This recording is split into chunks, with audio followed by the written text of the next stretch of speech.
Genesis of any story is always the hardest part. You never know how to start narrating the story, fearing that words will water down its rawness and ruthlessness.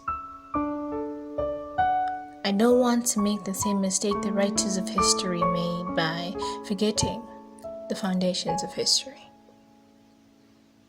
The genesis of any story is always the hardest part, because you never know how to start narrating the truth.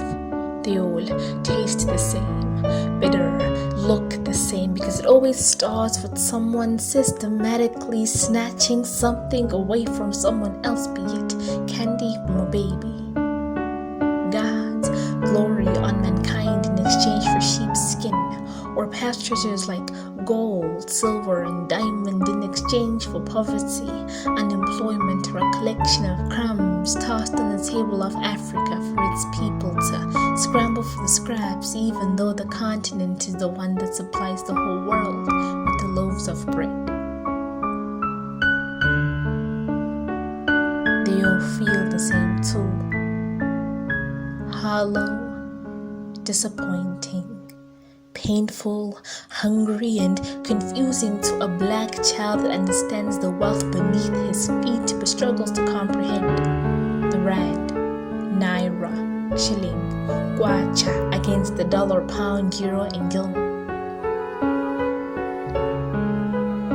How shall fathers shelter the eyes of their children from the truth, trying to preserve their ignorance? How will a mother gently break the hearts of her young, trying to explain how they stole our wealth in daylight, how they stripped our dignity and identity, how the biggest thieves also happen to be the rulers of the world? We see them every day on our TV screens in their black suits, flashing their wide grins, gloating their white privileges. A black man steals a car so that he can sell it and provide for his household. He's thrown in a cell, but a white man gives young black men guns and trains them how to kill themselves, but isn't charged for murder.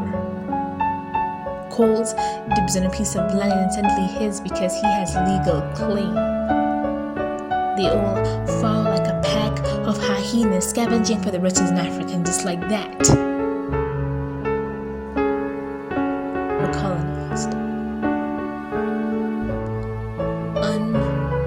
Unfairly, unreasonably, but somehow legally. So brutally and ungodly by the very same people who think their skin makes them holy. See, my ancestors were there with spears and shields, and you with your guns, angry and unsatisfied with our gifts. You expanded like cancer, hiding behind your fishes, dogs, and weapons because no honesty. What would have been the purpose of your existence? What would have been your destiny? You feed off of our fear. You instilled horror through the spilling of black blood, gained control by separation, attained wealth by claiming black land, and maintained control by creating a system that will sink its teeth even after the dawn of democracy, as our people still suffer from hunger pains, even though we have black entities on the higher planes. Because y'all give them high positions in the economy and good pays. Our mothers and fathers laid their lives in the altar. Death was an option so that you wouldn't need to ask for permission to roam your homeland. Death was an option to end oppression. But see, everything has its own season. Our physical freedom we already have, but our financial freedom, for our hands still hallucinate about the riches we once had. Black child, grab your shield and claim your spear. We lost many battles and only one won. The war of reclaiming is not over. Jacob stole your precious stones along with your land. He might have legal rights, but this is your birthright. For the ashes, still remember the stories our greatest grandparents told around the fires.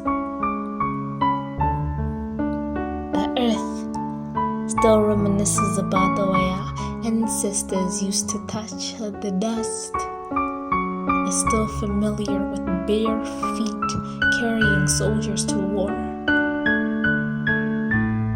The wind weeps with us, and the trees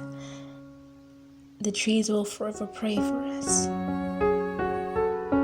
This story will end the way it started, with the wealth in the hands of the natives in the land, under the watchful eye of its guardians. For I have the pen now. This revelation will be our revolution.